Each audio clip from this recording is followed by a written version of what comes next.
해마다 연말이 되면 각 매체에서 올해의 뉴스 아니면 올해의 뉴스의 인물을 선정하곤 합니다. 올해 여러 기관으로부터 상을 받은 작년까지만 해도 매우 생소한 분이 한 분이 있는데요. 에드워드 스노든이라는 사람입니다. 미국의 그 NSA, 미국의 정보국의 용역으로 일하던 이분이 이제 사실은 미국이 적국뿐만 아니라 우방국의 정상들, 심지어 국민들의 페이스북이나 트위터나 이메일까지도 다 감청을 하고 그것을 서베이한다는 이것을 폭로해가지고 미국에게는 역적이 되고 지금 현재 러시아에 망명을 하고 있는 상태입니다. CIA의 은퇴자들로 구성이 되어 있는 샘 아담스 어워드라는 그 상이 있는데요. 여기에 올해 수상자로 미국인으로서 가장 인테그리티, 미국의 인격을 지킨 사람으로 10월 달에 러시아에서도 상도 받게 되고요. 또 교황 이후에 두 번째로도 타임즈의 인물로 뽑히게 된 것입니다. 1950년대에 필립 딕이라고 하는 그 소설가가 있었는데 그분이 왼쪽에 나와 있는 것처럼 Eye in the Sky라는 소설을 발표했습니다. 당시에는 인공위성도 없었고 또 유선 전화기조차도 많이 없던 그러한 상황인데 소설에 아무리 사람들이 뭘 한다 하더라도 큰 그 눈이 세상에 떠 있어서 우리의 마음의 생각도 다 알고요. 또 우리가 말하는 대화까지도 다 알아서 아무것도 속일 수 없는, 다 드러나게 되는, 나는 지우고 싶고 하지 않았다라고 부정하고 싶은 나의 과거가 그 큰 눈앞에 다 드러나게 되는 이 소설을 쓰게 되었는데 몇십 년이 지난 우리의 삶 가운데 요즘 타겟에서 우리의 크레딧 카드 인포메이션이 나갔다고 그래가지고 지금 큰 그 피해가 있지 않았습니까? 또 미국, 한국 뭐 인터넷의 댓글 이런 것들이 많이 되면서 누가 나의 삶을 살피고 감청하느냐가 올해의 이슈가 된 것입니다. 누가 나를 아느냐에 따라 그것이 우리에게 기쁨이 되는 행복이 될 수도 있고요. 우리에게 멸망을 좌초하는 불행이 될 수도 있습니다. 성경에 다윗 왕이 죽으면서 유언적으로 솔로몬에게 한 가지 부탁하는 내용이 역대상 28장 9절에 나와 있습니다. 내 아들 솔로몬아, 너는 내 아버지의 하나님을 알고 온전한 마음과 기쁜 뜻으로 섬길지어다. 여호와께서는 모든 마음을 감찰하사 모든 의도를 아시나니 내가 만일 그를 찾으면 만날 것이요 만일 내가 그를 버리면 그가 너를 영원히 버리시리라. 하나님이 모든 사람의 마음과 생각 다 그것을 감찰하시기 때문에 그에게 죄가 있으면 회개로 나아가게 되고 그를 진정한 마음으로 솔직하게 섬겨야 되지, 만약 그를 버리게 되면 하나님도 너를 버릴 거다라는 것입니다. 하나님의 뜻대로 정치를 하기를 원했던 솔로몬이 지혜를 구했을 때는 하나님께서 그를 축복하여 주십니다. 그러나 하나님을 버리고 우상을 섬기며 이중적인 삶으로 나아가게 될 때 그의 왕국은 갈라지게 되고 결국 북이스라엘과 남유다가 다 멸망하는 결과를 초래하게 된 것입니다. 하나님이 우리를 아신다는 것은 우리를 구원하기 위해서 우리에게 축복을 주시기 위한 알미이기 때문에 우리를 아는 하나님께 우리는 솔직히 나아가야만 되는 것입니다. 반대로 귀신들도 많은 것을 알고 있습니다. 마가복음 3장 11절에 보면 더러운 귀신들도 어느 때든지 예수님을 볼 때마다 그들이 고백하는 것이 있습니다. 부르짖어 이르되 당신은 하나님의 아들이니이다. 하나님의 아들임을 귀신들은 분명히 알고 있었음에도 불구하고 귀신들이 그 알을 어떻게 쓰게 됩니까? 예수 그리스도의 사역을 방해하고 믿는 자의 믿음을 빼앗아내게 하고 사망을 초래하게 하는 죄악으로 그것을 쓰기 때문에 이것은 귀신이 우리를 안다는 것은 유쾌하거나 행복한 일이 아니라 우리에게 멸망과 파괴를 자초하는 일이 된다는 것입니다. 그러한 의미에서 성경은 그 누구보다도 하나님이 너희를 알기 때문에 하나님과의 알매 관계로 나아가라고 말씀하고 있습니다. 특별히 알매 관계는 남편과 아내에게 주신 부부의 관계로 하나님은 비유로 많이 설명을 해주십니다. 예를 들자면 이사야서 54장 5절에 보면 신앙이 뭐냐? 남편이 아내를 맞이하는 것처럼, 아내가 남편을 기쁘게 맞이하는 것처럼 하나님과의 암 가운데 있는, 부부 가운데 있는 기쁨의 관계가 된다고 말씀하십니다. 이는 너를 지으신 이가 내 남편이시라. 그의 이름은 만군의 여호와시며 내 구속자는 이스라엘의 거룩하신 이시니라. 그는 온 땅의 하나님이시라. 일컬음을 받을 것임이라. 우리를 아내로 삼으신, 백성을 구원하신 그 하나님이 피조물의 주관자가 되시고 또 이스라엘을 속량하시는 그분이 곧 남편이 된다는 비유로 설명하신 것입니다. 요한복음 17장 3절에 예수 그리스도의 기도 가운데 영생이 뭐냐?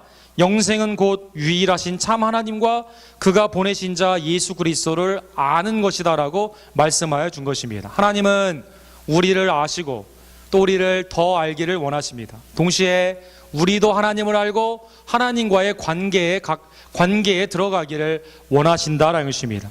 하나님과의 알면 우리에게 영생이 있는 행복의 신앙의 관계가 되는 것입니다. 창세기 4장 1절에 보면 하나님께서는 부부의 관계를 제정하신 이유도 궁극적으로는 이 신앙의 관계를 설명하기 위함이다라고 말씀하고 있습니다. 인류가 타락하기 전에 하나님은 부모를 떠나 남자가 한 여자와 연합하는 그 가정을 축복하여 주십니다. 그리고 4장 1절에 보면 아담이 그의 아내 하와와 동침함에 하와가 임신하여 가인을 낳고 이르되 내가 여호와로 말미암아 득남하였다 함이라.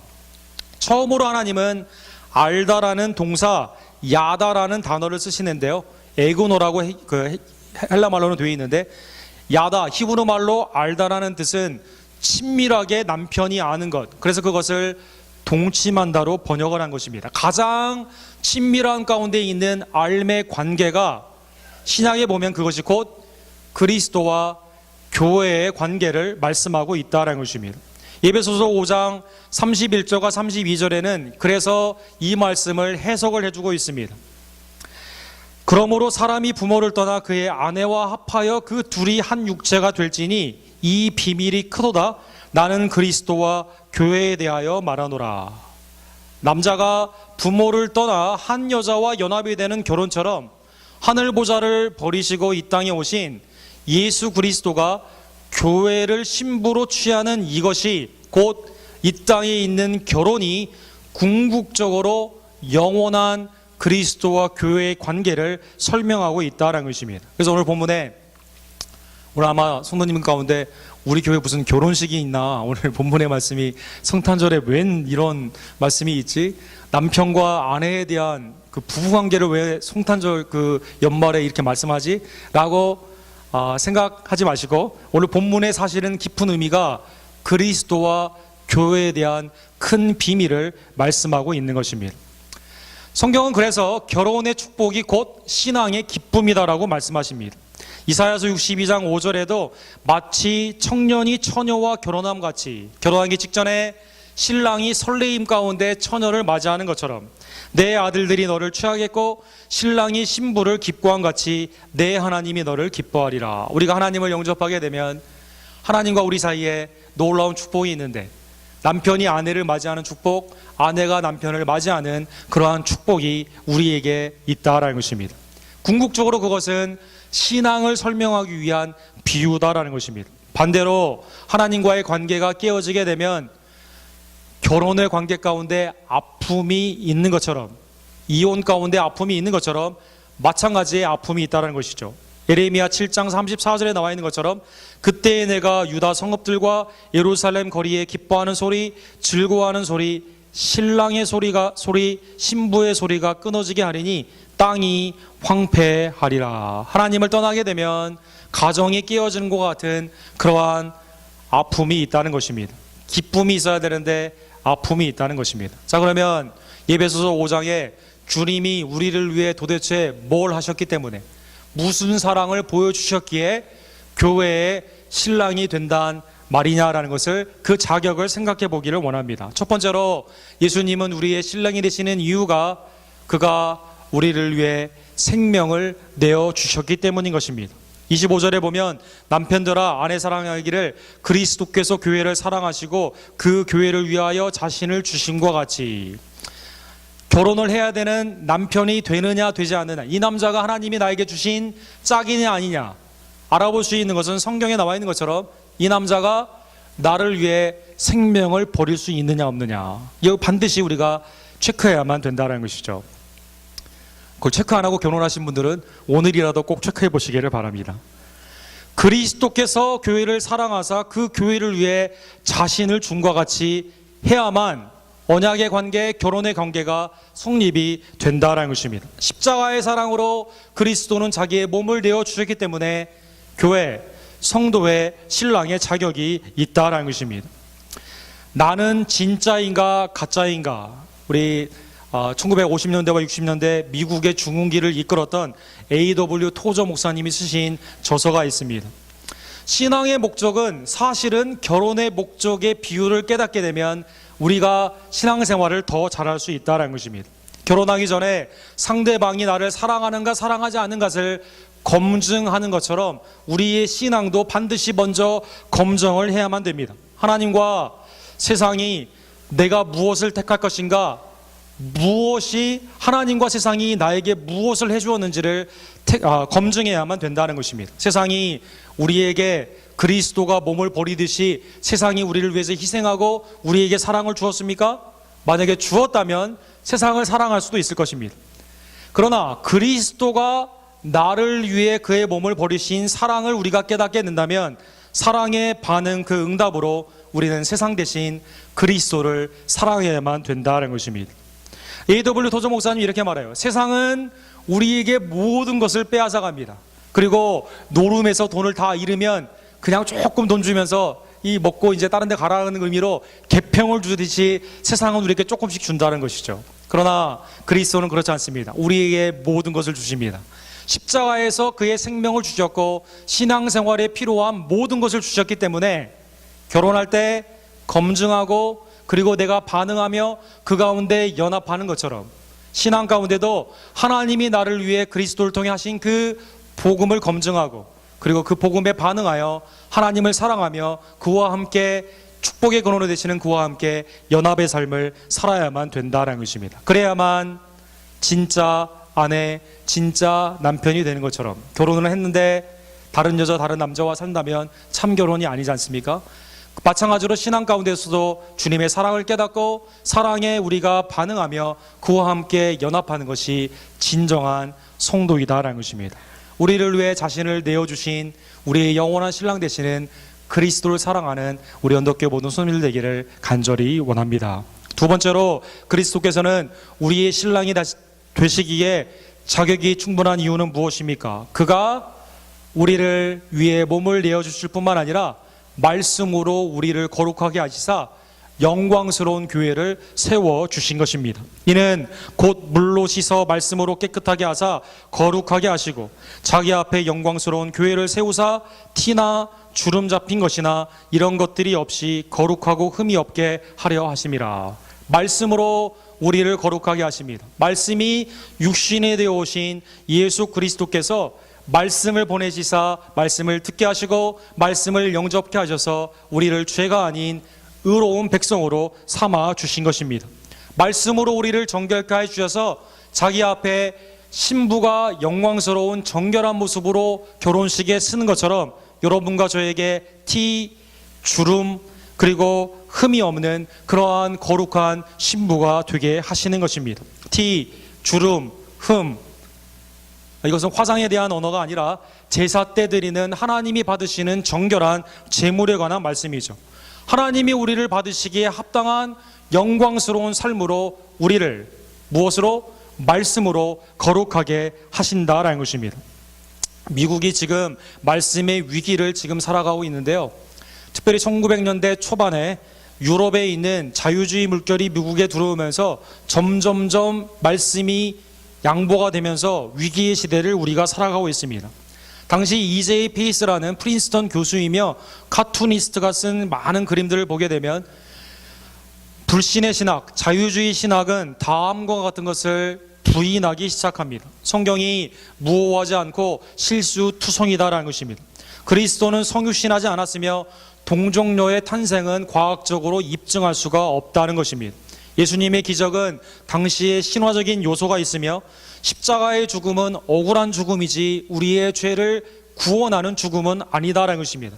주님은 부활하지도 않았고 다시 오시지도 않을 거라고 주장하는 불신의 신학, 자유주의 신앙 가운데 그의 끝은 어디에 있습니까? 세속화, 그리고 여기에 나와 있는 것처럼 에이티즘, 하나님의 말씀의 계단이 점점점 낮아지게 되면서 말씀의 수준이 내 수준으로 낮아지게 되면서 세속화의 불신으로 나아가게 된 것입니다. 사랑하는 성도 여러분, 말씀으로 거룩하게 되기 때문에 반드시 교회는 말씀 가운데 깨어 있어야만 됩니다. 요한복음 17장 17절에 성도를 거룩하게 하는 것은 무엇일까요? 예수님은 제자들과 제자들의 복음을 통해 말씀을 듣게 되는 성도를 위해 중보기도 하시면서 그들을 진리로 거룩하게 하옵소서, 아버지의 말씀은 진리이다. 하나님의 진리의 말씀이 우리의 삶을 정결케 한다는 것입니다. 에베소서 1장 4절에도 하나님이 창세 전에 우리를 왜 택하셨습니까? 그 이유는 우리로 사랑 안에 그 앞에 거룩하고 흠이 없게 하시려고 말씀 되시는 예수 그리스도를 보내주셨다는 것입니다. 사랑하는 성도 여러분, 올해뿐만 아니라 우리의 남은 인생이 2014년에 우리의 새로운 삶의 목적이 내가 혹시 의심하고 순종하지 못했던 말씀 가운데 나아가지 못했다면 새해에는 하나님의 말씀을 온전히 받고 그 말씀을 그대로 행하며 그 말씀을 증거하는 말씀으로 거룩해지는 영광스러운 교회가 되기를 간절히 원합니다. 말씀으로만 새롭게 될 수 있는 것입니다. 세상의 경륜, 세상의 지혜, 나의 고집과 나의 의견으로는 새롭게 하는 소망의 삶이 일어날 수가 없는 것입니다. 우리를 위해 몸을 내어주시고 말씀을 통해 거룩하시는 신랑 되신 예수 그리스도의 그 뜻을 붙잡고 정결한 신부의 모습으로 영광스럽게 살아가는 점없고 흠이 없고 주름이 없는 하나님의 새 신부들이 되기를 주님의 이름으로 간절히 축원합니다. 세 번째로, 그는 우리를 위해 몸을 내어주실 뿐만 아니라 우리를 정결케 하실 뿐만 아니라 지금도 양육하시고 지금도 보호하십니다. 29절에 보면 누구든지 언제나 자기 육체를 미워하지 않고 오직 양육하여 보호하기를 그리스도께서 교회에게 함과 같이 하나니 우리는 그의 몸의 지체이니라. 교회의 머리가 되시는 예수 그리스도는 여러분과 저를 교회의 몸의 지체로 보시면서 지금도 양육하시고 강건케 하시고 지금도 보호하시는 것입니다. 양육은 내적인 말씀이죠. 말씀 가운데 그리스도의 장성한 분량까지 자라나는 것이며, 보호는 외부로부터 오는 악을 보호하여 주시는 것입니다.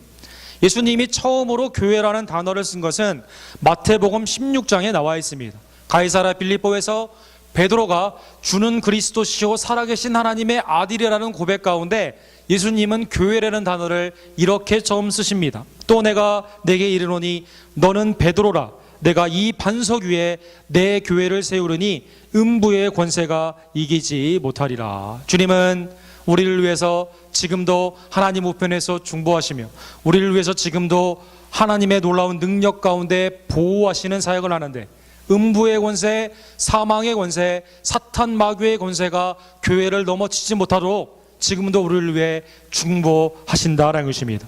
영적인 싸움, 혈과 육의 싸움이 아니기 때문에 우리가 우리의 힘을 의지하고 나아가게 되면 백전백패입니다.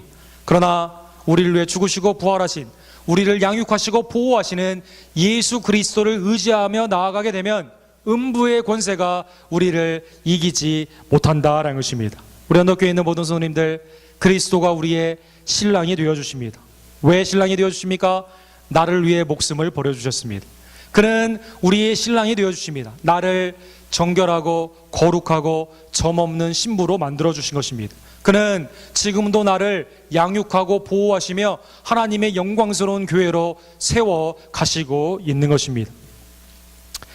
우리 18세기에 미국의 대각성 운동을 일으킨 조나단 에드워드 목사님이 계시죠. 세계의 신학자라고 불리우고, 이분을 통해서 미국이 죄에서 큰 부흥의 역사로 중부와 서부로 나아가는 교회의 세계를 여는 매우 중요한 분이신데, 이분은 그의 책에서 하나님의 놀라운 사역에 관한 자기의 신실한 그 신앙의 여정을 다음과 같이 표현합니다. 신앙이란 뭐냐?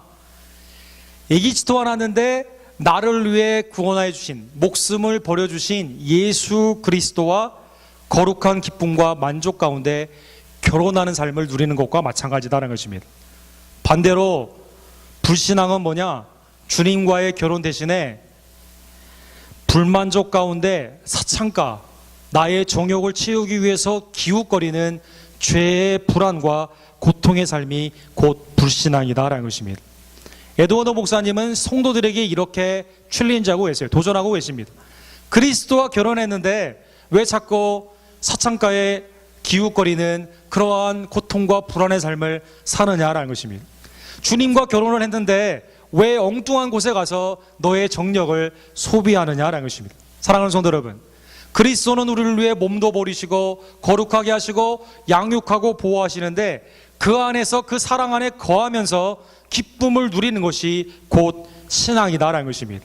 특별히 이를 위해 오신 예수 그리스도, 그분은 우리에게 잠시 있다 떠나가는 원나잇 스탠드처럼 불신의 우상의 그러한 간음을 위해 이 땅에 오신 게 아닙니다. 그분은 창세전에 계획하시고 우리와 함께 오셔서 임마누엘 되시며 세상 끝날까지 우리와 함께 계시는 영원한 신랑이 되어 주시는 것입니다. 마태복음 1장 23절에 보면 보라 처녀가 잉태하여 아들을 낳을 것이요 그의 이름은 임마누엘이라 하리라 하셨으니 이를 번역한즉 하나님이 우리와 함께 계시다 함이라. 들락날락하는 잠깐 재미를 통해서 우리를 이용하시는 그러한 우상이 아니다라는 것입니다. 그는 창세전에 예비하시고 우리와 함께 계신 하나님으로 성육신하셔서 지금도 고통 가운데, 지금도 신음 가운데 어려워하는 많은 사람들을 구원하시고 우리와 함께 영원히 거하시는 분인 것입니다. 마태복음 28장 19절과 20절에 보면 1장에 나와 있는 임마누엘의 은혜가 제자들에게 계속 임하는 것을 말씀하여 주십니다.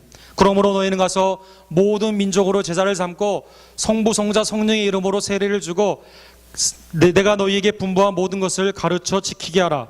보라, 내가 세상 끝날까지 너희와 항상 함께 있으리라 하시니라.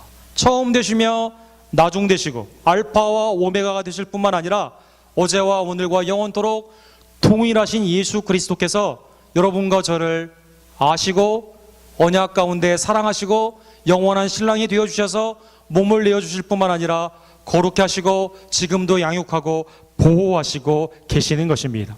이 성탄절 이후에 첫 번째 주일을 맞이한 우리들, 그리스도께서 이 땅에 오신 목적이 영원한 결혼의 언약과 같이 신앙 가운데 여러분과 저를 영원한 신랑으로 정결한 신부로 맞이하기 위해 오셨음을 다시 한번 깨닫고 그분과 동행하는 임마누엘의 은총을 누리는 하나님의 참 백성들 되기를 간절히 원합니다.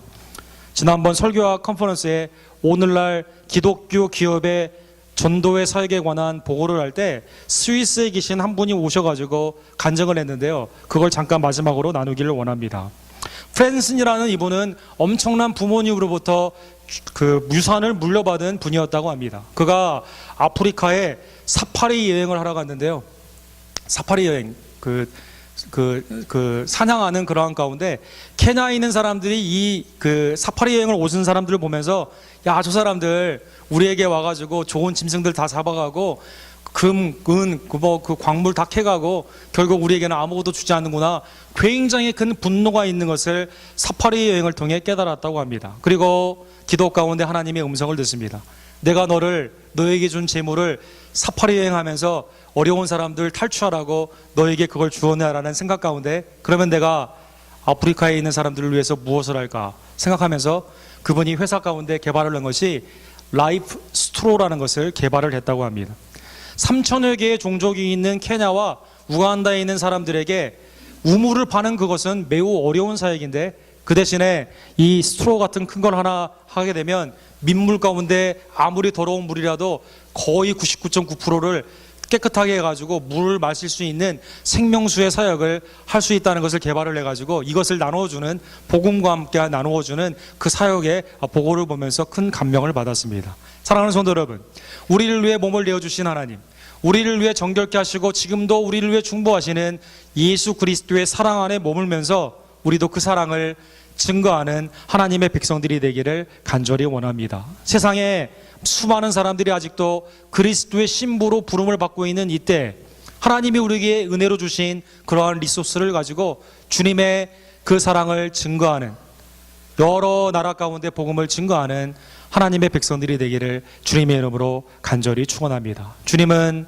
우리의 영원한 신랑이 되시는 것입니다. 그분을 기쁨으로 맞이하며 그분과 함께 동행하며 그분을 증거하는 하나님의 정결한 신부들 되기를 주님의 이름으로 간절히 축원합니다. 기도하겠습니다.